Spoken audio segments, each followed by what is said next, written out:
आज हम एक ऐसी छोटी लेकिन दिमाग घुमा देने वाली कहानी की गहराई में उतरने वाले हैं। ये कहानी है एक रहस्यमयी फोन कॉल की, एक ऐसी कॉल की जो सुनने में ही नामुमकिन लगती है। तो चलिए शुरू करते हैं। जरा सोचिए, क्या होगा अगर आधी रात को किसी का फोन बजे और फोन के दूसरी तरफ से एक ऐसी चेतावनी मिले जो उसकी जान बचा सकती है। यही वो सवाल है जो इस पूरी कहानी के केंद्र में है और हमें सोचने पर मजबूर कर देता है। तो कहानी की शुरुआत होती है एक बिल्कुल मामूली सी रात से, मतलब वैसी ही रात जैसी कोई भी और रात होती है। सब कुछ शांत, सब अपनी जगह पर ये शांति ज्यादा देर टिकने वाली नहीं थी, क्योंकि ये मामूली सी रात बहुत जल्द एक असाधारण, एक उलझी हुई पहेली बनने वाली थी। इस कहानी के कुछ सबसे अहम पल ये हैं। सब कुछ शुरू होता है सुबह के 2:13 पर एक अनअपेक्षित कॉल से। फिर आती है सुबह और साथ में संदेह का वो क्षण, और आखिर में वो शॉर्टकट जहां पहुंचकर जिंदगी बदलने वाली एक हकीकत सामने आती है। और यहीं से कहानी का असली रहस्य शुरू होता है। अंकित का फोन बजता है। वो आधी नींद में स्क्रीन की तरफ देखता है और देखकर हैरान रह जाता है। जानते हैं क्यों? क्योंकि कॉलर आईडी पर किसी और का नहीं बल्कि उसका खुद का नंबर था। ये पहली चीज थी जो बिल्कुल नामुमकिन लग रही थी। तो ये कॉल तो अजीब थी ही, पर उससे भी ज्यादा अजीब था उस कॉल का संदेश। बस कुछ शब्द, लेकिन उन शब्दों में एक गहरा राज, एक ऐसी चेतावनी छिपी थी जो सचमुच जिंदगी और मौत के बीच का फासला तय करने वाली थी। फोन के दूसरी तरफ से कांपती हुई, घबराई हुई सी आवाज आती है और वो बस इतना कहती है। इन शब्दों में जो जल्दबाजी और बेचैनी थी, वो इस चेतावनी को और भी ज्यादा रहस्यमयी बना रही थी। और फिर वो लाइन आती है जो सब कुछ बदल देती है। तुम्हारे पास सोचने का वक्त नहीं है। अब अगली सुबह जब अंकित उठता है तो जाहिर है वो एक अजीब कश्मकश में है। दिमाग कह रहा है कि ये किसी दोस्त का मजाक होगा, है ना? एक लॉजिकल एक्सप्लेनेशन तो यही है। लेकिन दिल में एक अजीब सी बेचैनी है, एक ऐसी परेशान करने वाली संभावना जो कहती है कि शायद ये एक सच्ची चेतावनी थी। और अब कहानी में तनाव बढ़ना शुरू होता है। अंकित अपने रोज के काम पर निकल पड़ता है और धीरे धीरे उस एक फैसले की तरफ बढ़ रहा है जो उसकी जिंदगी को हमेशा के लिए बदल सकता था। शुरुआत में तो उसने वही किया जो शायद हम में से कोई भी करता। सुबह उठकर उसने उस अजीब सी कॉल को एक मजाक समझकर हंसकर टाल दिया। भाई, कौन यकीन करेगा ऐसी बातों पर, है ना? एक बिल्कुल नेचुरल रिएक्शन था।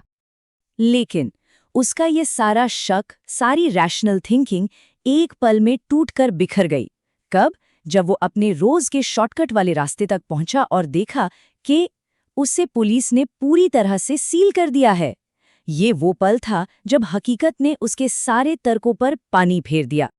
और फिर उसे असली वजह पता चली। वो शॉर्टकट वाली सड़क धंस गई थी और खबरों के मुताबिक इस हादसे में कई लोगों की मौत हो चुकी थी। एक ही पल में रात की वो अजीब सी कॉल एक भयानक सच बन गई। उस फोन कॉल ने उसकी जान बचाई थी।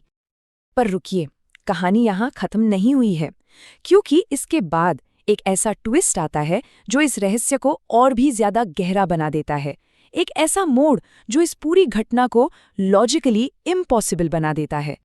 घबराहट में अंकित अपना फोन चेक करता है और उसे एक और बड़ा झटका लगता है। उसके फोन की कॉल हिस्ट्री में उस रात आई इनकमिंग कॉल का कोई रिकॉर्ड ही नहीं था। जीरो, जैसे वो कॉल कभी आई ही नहीं। इस घटना का जो अकेला सुराग था वो भी हवा में गायब हो चुका था।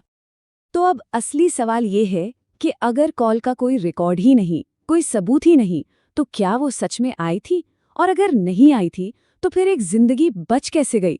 ये सवाल हमें कहानी से निकालकर एक बहुत गहरे पैराडॉक्स, एक विरोधाभास की दुनिया में ले जाता है। तो चलिए अब कहानी से आगे बढ़ते हैं और इसके पीछे छिपे उन अनसुलझे सवालों और विरोधाभासों को समझने की कोशिश करते हैं, क्योंकि ये सिर्फ एक कहानी नहीं है, ये एक पहेली है। इस तरह की पहेली को समझाने के लिए एक कॉन्सेप्ट है जिसे द बूटस्ट्रैप पैराडॉक्स कहते हैं। यह एक ऐसा विरोधाभास है जहां किसी चीज या किसी जानकारी का कोई ओरिजिन, कोई शुरुआती बिंदु नहीं होता। वो बस एक सेल्फ कंटेन्ड टाइम लूप में मौजूद होती है। मतलब इस फोन कॉल में जो जानकारी थी कि सड़क धंसने वाली है, वो आई कहां से? इस पैराडॉक्स के हिसाब से उसका कोई ओरिजिन है ही नहीं, वो बस थी।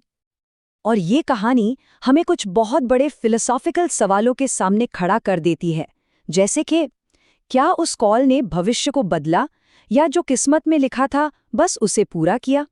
सड़क धंसने की ये जानकारी आखिर शुरू कहाँ से हुई? क्या कोई घटना बिना कोई सुराग छोड़े हो सकती है? और सबसे बड़ा सवाल, अगर भविष्य पहले से ही पता है तो क्या फ्री विल यानी हमारी अपनी मर्जी सिर्फ एक भ्रम है? और आखिर में एक सवाल सबके लिए, अगर किसी को वो कॉल आती, अगर आधी रात को किसी के फोन पर उसी के नंबर से एक ऐसी चेतावनी आए, तो उसे क्या करना चाहिए? उसे एक मजाक समझकर नजरअंदाज कर देना चाहिए या फिर उस अनजानी आवाज पर भरोसा कर लेना चाहिए? ये सोचने वाली बात है।